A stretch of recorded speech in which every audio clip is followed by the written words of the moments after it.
अस्सलाम वालेकुम रहमतुल्लाहि व बरकातुहू। नाज़रीन, कैसे हैं आप? अल्लाह ताला की रहमत से उम्मीद करता हूँ कि आप लोग खैरियत से होंगे। और ये जो वीडियो देख रहे हैं वो और मेरे YouTube चैनल के नाज़रीन, जैसे कि आप जानते हैं कि कल हमने पढ़ा कि वज़ू के 4 फ़राइज़ हैं। सबसे पहला फ़र्ज़ ये था कि मुंह को धोना, यानी कि सारा चेहरा धोना, और दूसरा फ़र्ज़ हमने पढ़ा था कूनियों समेत दोनों बाजू धोना, और तीसरा फ़र्ज़ हमने वज़ू का ये पढ़ा था चौथाई सर का मसा करना, और उसके बाद चौथा जो हमारा फ़र्ज़ था वो ये था कि दोनों पाँव टखनों समेत धोना। ये हमने कल पढ़ लिए। तो आज हम उसकी तफसील पढ़ेंगे कि जो मुंह को धोना है, जो चेहरा को धोना है, वो कहाँ से लेकर कहाँ तक धोना है। नाज़रीन, सबसे पहली बात ये हम लोग अक्सर कहते हैं कि मुंह का धोना, मुंह कहते किसे है? मुंह का धोना, ये गलत बात है। ये जो कहते हैं कि मुंह का धोना, ये गलत बात है। नाज़रीन, जो मुंह होता है ना, मुंह, ये शरीयत के अंदर या दीगर मामलात के अंदर जब मुंह बोलते हैं तो मुंह इसे कहते हैं। ये जो इतना हिस्सा है इसे मुंह कहते हैं, और इस मुंह को भी धोना हमने सारा चेहरा धोना है। इसलिए यानी कि हम ये लिखेंगे, हम ये नहीं कहेंगे कि मुंह का धोना, हम कहेंगे चेहरा धोना।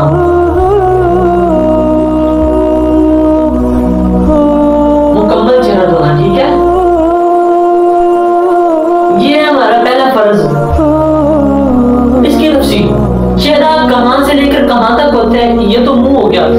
तो चेहरा जो होता है वो यहां से लेकर तूल, इससे होता है तूल। ये हमारी जो इस तरह की है ना लंबाई, जो है लंबाई को तूल कहते हैं, ठीक है। लंबाई किसे कहते हैं? तूल को। तूल की जो मिकदार है हमारा चेहरे की वो ये है कि अमूमी तौर पे जहाँ पेशानी के बाल उगते हैं, जहाँ मेरे यहाँ से शुरू हो रहे हैं, तो मेरी जो पेशानी है वो यहाँ से शुमार की जाएगी। पेशानी के बालों से लेकर ठोड़ी के नीचे तक, और ठोड़ी यहाँ तक नहीं, यहाँ तक इसे जो ये इसकी जो तूल है ना, ये मिकदार है चेहरे की, ये तूल में ये है कि जहाँ से अमूमन पेशानी के बाल उगते हैं वहां से लेकर ठोड़ी के नीचे तक, ये चेहरे की ये जो है ये मिकदार है, कहां से कहां तक। और इसकी जो अर्ज है, अर्ज कहते हैं चौड़ाई को, या हम लिख लेते हैं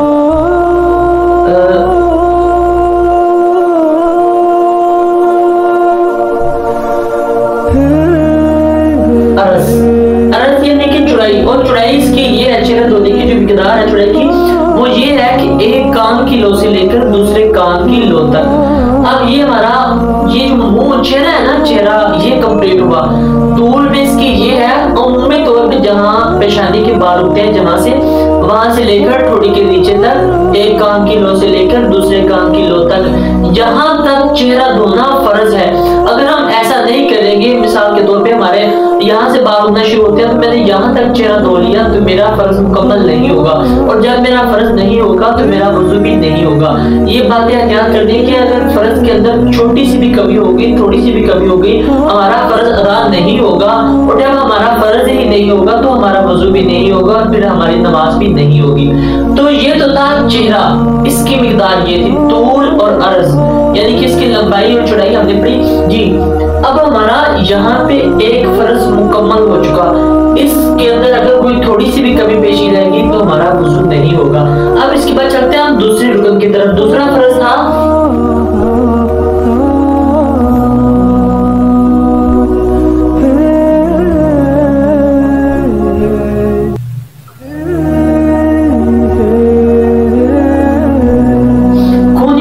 दोनों बाजू धोना। और ध्यान रहे, ये लोग कहते हैं कोई उसमें दोनों हाथ धोना, तो ये हाथ धोना गलत बात है। हाथ सिर्फ इसे बोलते हैं, यहाँ तक इसकी जो मिकदार है ये हाथ है, इसके बाद ये पूरा जो है ये बाजू है। कोनियों समेत दोनों बाजू धोना, इसे कोनिया बोलते हैं, आप लोग भी जानते हैं। इसके समेत मतलब जब हम ये बाजू धोएंगे तो इसके अंदर हमें इसे भी धोना है। बेहतर ये है कि यहाँ तक धो लिया जाए। कोनियों समेत दोनों बाजू को धोना, ये हमारा दूसरा फर्ज है। अगर हम कोनियों के पीछे छोड़ देंगे या थोड़ी सी जगह सूखी रहेगी इसके अंदर, तो इससे हमारा फर्ज नहीं होगा।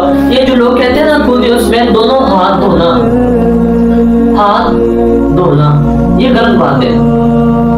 और ये सही है, कौन उसमें दोनों बाजू धोना, क्योंकि बाजू इसे बोलते हैं, इसे सिर्फ हाथ बोलते हैं। ये हमारे दो फर्ज जो है कंप्लीट हो गए।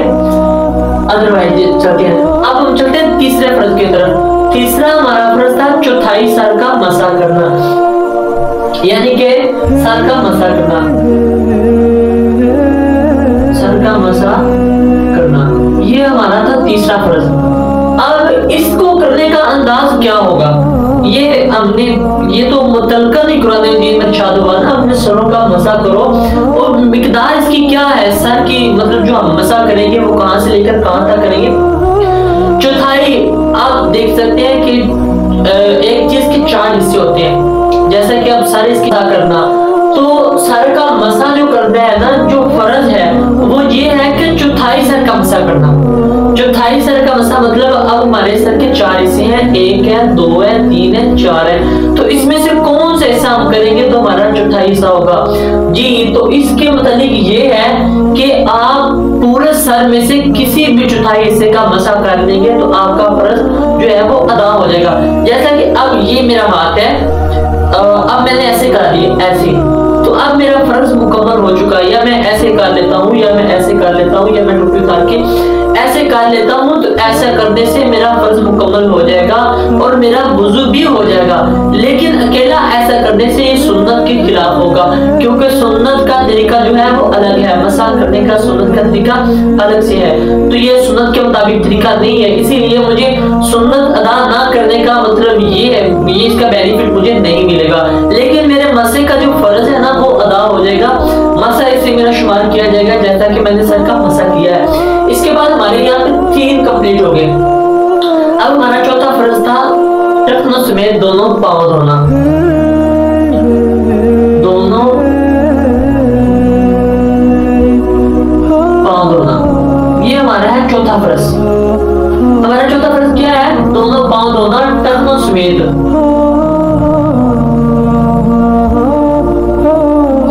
टखनों समेत दोनों पांव धोना, मेरे भाई आप जानते हैं इस टखने बोलते हैं पंजाबी में जिसे गिट्टे कहते हैं। अब गिट्टे जो है हमारे जो टखने हैं, इन्हें पांव धोते वक्त इन्हीं के साथ इसके अंदर ही धोना है, तो टखने छोड़ने नहीं है। टखने छोड़ने से अगर टखने हमारे खुश्क रह गए तो हमारा जो वुजू है वो नाकिस रहेगा, काबिल नहीं होगा। तो ये है हमारा चौथा फर्ज, टखनों समेत दोनों पांव धोना।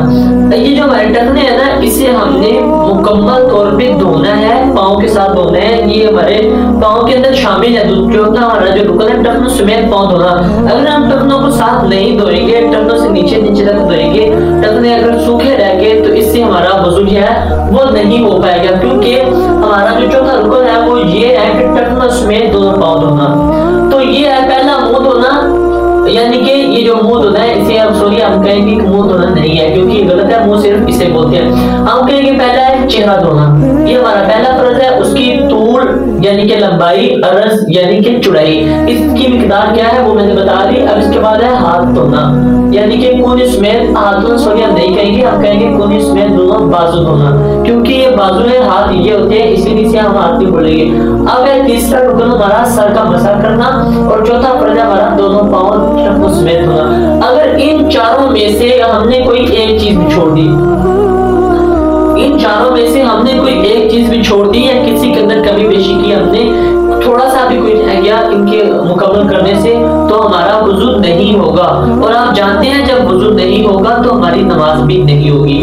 तो इस वीडियो में आज तक हमने ये जाना कि जो वुजू के फराइज हैं उनकी मिकदार क्या है, उन्हें कैसे करना है, और ये तरतीब ध्यान रखिए, तरतीब यही होनी चाहिए। पहले मुंह चेहरा धोना है, उसके बाद कूनी समेत दोनों हाथ बाजू धोने हैं, उसके बाद आपने चौथाई सर का मसा करना है, उसके बाद आपने टखनों समेत दोनों पांव धोने। ये तरतीब है, पहले मुंह धोना है, चेहरा धोना है, फिर आपने बाजू धोने हैं, फिर सर का मसा करना है, और फिर आपने पांव धोने।